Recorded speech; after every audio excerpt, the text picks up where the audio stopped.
Hi everyone, Chris here, certified RV technician for Unique Camping and Marine.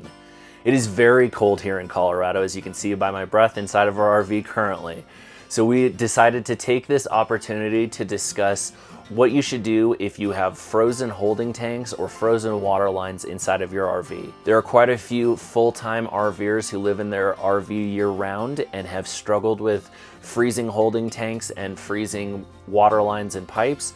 So we're going to be discussing how you can defrost these items and how to prevent freezing in the first place. Let's get started.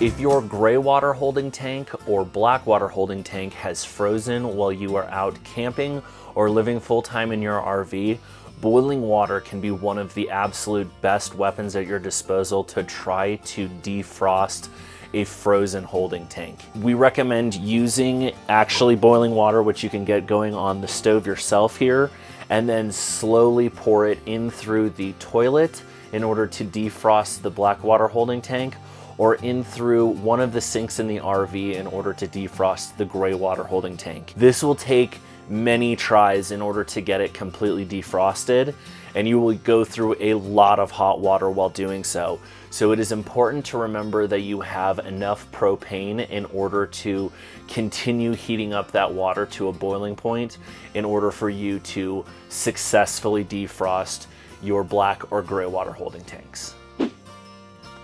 If you find yourself with frozen water lines, or if you have a frozen P-trap in one of your sinks, or even freezing, which is happening at the discharge pipe outside, using a heat gun can be a very valuable tool in order to defrost these. We do highly recommend that you use a lot of caution when it comes to using a heat gun.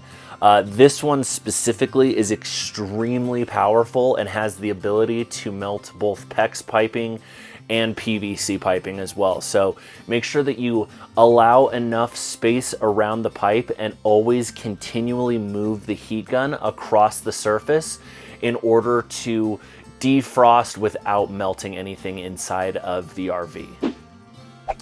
Another weapon in your arsenal to fight against freezing holding tanks are going to be auxiliary holding tank heaters. These are adhesively backed heaters which you strap to the tanks themselves, and they will help to keep the holding tanks themselves warm when it starts getting into these freezing temperatures.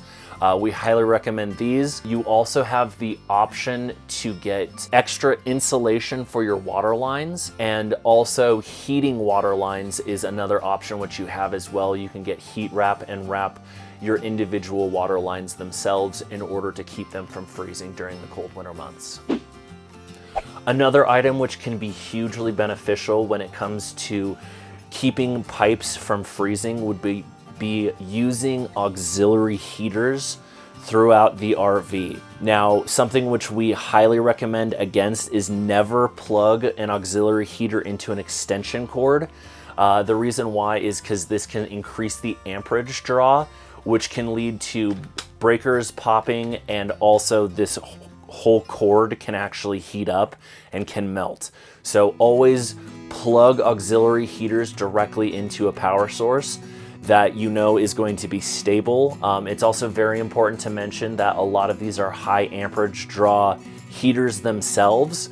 So if you are on a 15 amp power hookup, you may run into problems as far as breakers popping from the electrical source itself. So it's very important to try to be hooked up to 30 or 50 amps if you plan on running auxiliary heaters inside of your RV.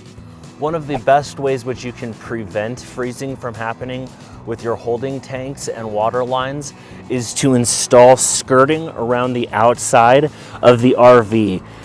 This travel trailer here is not a Four Seasons RV, so it did not come standard with insulation. So on this one, we made our own. This is a DIY version of skirting. It is not as good as some of the other skirting which is manufactured specifically for your RV, but skirting around the RV can keep some of the heat inside of the RV and can help you prevent freezing when it comes to both water lines and holding tanks. Although it can be pretty expensive to maintain full propane tanks, we highly recommend that you have enough in order to make it through winter nights. Running the furnace will burn through a whole lot of propane, so just make sure that you have plenty if you're going to be camping or living full time in the winter time when it comes to preventing freezing from occurring.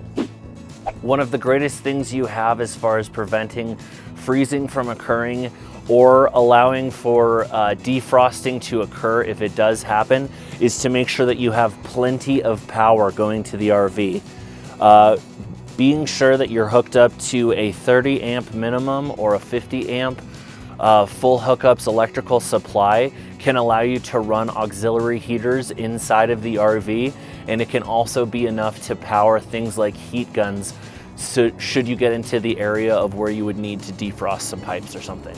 Another thing which we recommend getting would be a heated freshwater drinking hose and potentially a heated sewer hose or heated sewer hose jacket. Both of these can help prevent freezing when you are camping at a full hookups campground. That just about wraps it up.